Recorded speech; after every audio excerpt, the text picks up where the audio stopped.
ప్రియమైన దేవుని ప్రజలారా, నేటి దినాన మన అరుణోదయపు దేవుని వాగ్దానము కీర్తనల గ్రంథము 139వ కీర్తన 12వ వచనము.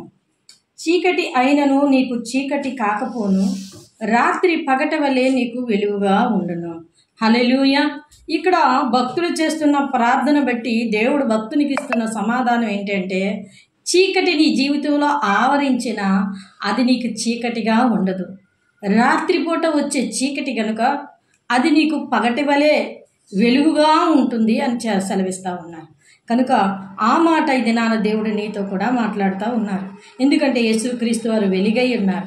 ప్రభు వైపు నువ్వు చూసినట్లయితే ఏ చీకటి నిన్ను ఆవరించినా ఆ చీకటి పగటి వేళ వెలుగుగా మార్చే గొప్ప దేవుడు గనుక ఆయన యందు నీ విశ్వాసం ఉంచి ప్రార్థన చేసి లేచిన వెంటనే ప్రార్థన చేసి నీ జీవితాన్ని ప్రారంభించు.